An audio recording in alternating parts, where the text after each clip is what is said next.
कहानी की शुरुआत में हमें लुइस नाम की एक लिंग्विस्ट को दिखाया जाता है। लिंग्विस्ट उन लोगों को कहते हैं जिनको लैंग्वेजेस की अच्छी नॉलेज होती है। उसकी एक बेटी होती है जिसके साथ उसका काफी अच्छा बाउंड था, लेकिन उसकी बेटी को एक रेयर बीमारी थी, इसलिए वह कुछ समय बाद मर जाती है। लेकिन हैरान करने वाली बात यह है कि लुइस की शादी हुई ही नहीं है और ना ही उसकी कोई बेटी है। तो क्या यह उसका सपना है या फ्यूचर? फिर एक दिन जब वह अपनी क्लास के लिए जाती है तो उसे पता चलता है कि दुनिया की 12 अलग अलग जगहों पर एलियन स्पेसशिप आकर अटक चुके हैं। पूरी दुनिया के लोग इससे परेशान हैं क्योंकि कोई भी नहीं जानता इन स्पेसशिप्स का मकसद क्या है। फिर एक दिन लुइस के पास मिलिट्री के कर्नल उससे मिलने आते हैं। असल में लुइस ने पहले भी भाषा को एक्सप्लेन करने में मिलिट्री की मदद की थी, जिसके बाद वह उन एलियंस की ऑडियो रिकॉर्डिंग लुइस को सुनाते हैं। लुइस कहती है इससे इनकी लैंग्वेज को समझना नामुमकिन है। अगर इनकी भाषा समझनी है तो मुझे उन एलियंस के पास जाना होगा। कर्नल इस चीज के लिए मान जाते हैं, जिसके बाद लुइस इनके रिसर्च कैंप में आती है जहां वह देखती है कि स्पेसशिप जमीन से थोड़ा ऊपर लटका हुआ है। फिर उसे इयान डॉनेली नाम का साइंटिस्ट भी मिलता है, जिसके बाद ये दोनों स्पेसशिप के नीचे जाते हैं। यहाँ इन्हें पता चलता है कि इस स्पेसशिप की ग्रेविटी उलटी है, मतलब यहाँ जमीन से ऊपर की तरफ आराम से चला जा सकता था, जिसका मतलब यह है कि एलियंस के पास काफी हाईटेक टेक्नोलॉजी है। फिर लुइस ऊपर जाती है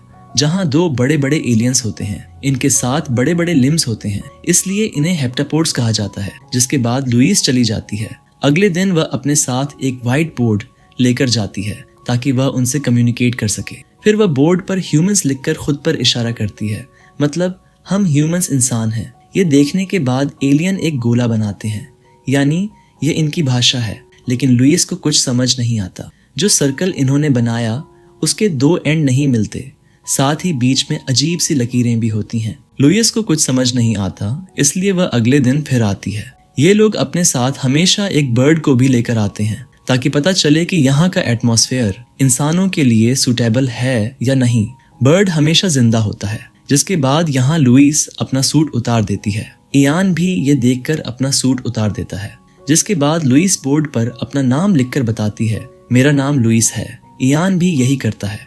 जिसके बाद ये दोनों एलियंस 2 अलग अलग सर्कल्स बनाते हैं, जिसका मतलब ये इनके नाम है। लेकिन अभी भी ये लोग इनकी भाषा समझ नहीं पाए हैं। ये लोग 1 महीने तक इसी तरह इनके शिप में जाते रहते हैं और अब इनके पास काफी सारे सर्कल्स होती हैं जो इनकी भाषा है। वहीं वह 11 अलग अलग देशों की गवर्नमेंट है, वह भी इनसे कम्युनिकेट करने की कोशिश कर रहे हैं, जैसा लुइस और इयान कर रहे हैं। साथ ही ये लोग एक दूसरे से अपनी नॉलेज शेयर भी करते रहते हैं। वहीं कुछ समय बाद ये लोग कुछ हद तक इनकी भाषा को समझ गए हैं, लेकिन इनको अभी भी नहीं पता ये लोग यहाँ क्यों आए हैं। एक दिन लुइस एलियंस से इन्हीं की भाषा में पूछती है, तुम सब यहाँ क्यों आए हो? जिसके आंसर में वह लोग एक सर्कल बनाते हैं, जिसका मतलब निकलता है यूज वेपन्स। यूज वेपन्स मतलब हथियार इस्तेमाल करो। ये मैसेज मिलते ही सब लोग काफी परेशान हो जाते हैं, लेकिन लुइस को लगता है कि वह औजार को वेपन्स कह रहे हैं।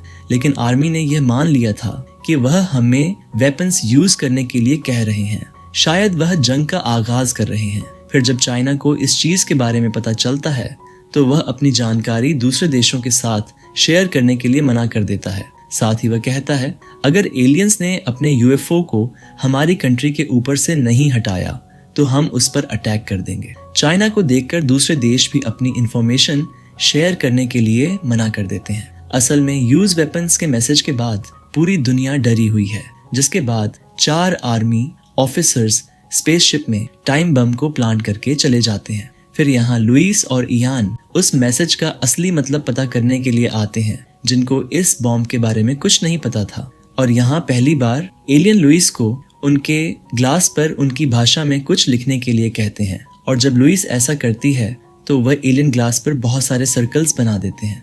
लुइस को कुछ समझ नहीं आता। तभी एलियंस को पता चलता है कि यहाँ एक टाइम बॉम्ब है, इसलिए वह स्पेसशिप की ग्रेविटी को खत्म कर देते हैं। जिसके बाद लुइस और इयान नीचे गिरने लगते हैं और यहाँ स्पेसशिप का डोर बंद हो जाता है और एक ब्लास्ट होता है, और इस तरह से एलियंस लुइस और इयान की जान बचा लेते हैं। जिसके बाद स्पेसशिप जो जमीन से इतना नीचे था वह ऊपर चला जाता है ताकि उनकी परमिशन के बिना कोई भी स्पेसशिप में एंटर ना हो पाए। और अब यहाँ आर्मी काफी डर चुकी थी क्योंकि उन्होंने एलियंस पर अटैक किया है और उनके हिसाब से एलियंस भी उन पर अटैक करेंगे। वहीं लुइस और इयान उन सर्कल्स को डिकोड करने में थे जो लास्ट टाइम एलियंस की तरफ से उन्हें मिले थे, जो बहुत ज्यादा थे।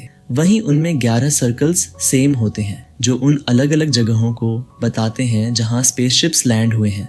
मतलब कि अगर उन सब स्पेसशिप्स की जानकारी को एक साथ एनालिसिस करेंगे तो इन्हें कुछ पता चल सकता है, लेकिन सब देशों ने अपनी अपनी इंफॉर्मेशन देने के लिए मना कर दिया है। वहीं लुइस को अपनी बेटी के विजन्स आते हैं जो इस दुनिया में है ही नहीं।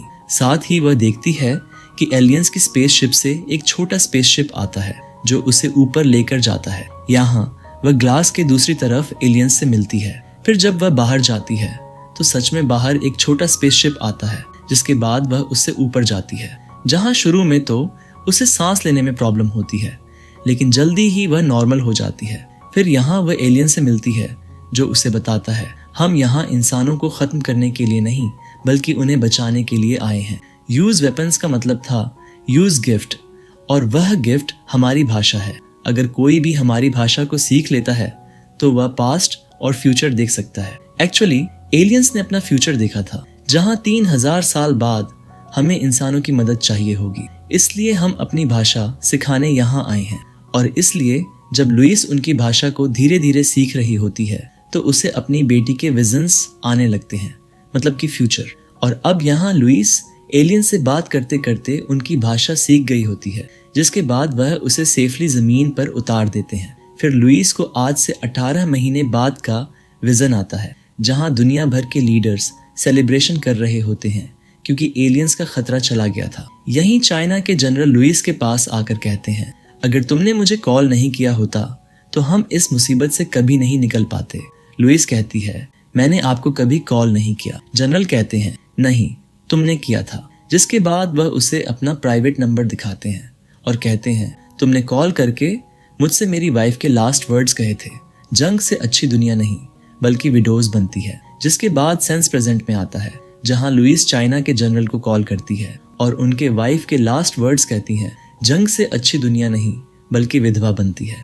जिसके बाद जनरल स्पेसशिप पर अटैक करने का डिसीजन बदल देते हैं। दूसरे देश भी ऐसा ही करते हैं, जिसके बाद सारे स्पेसशिप्स यहाँ से चले जाते हैं।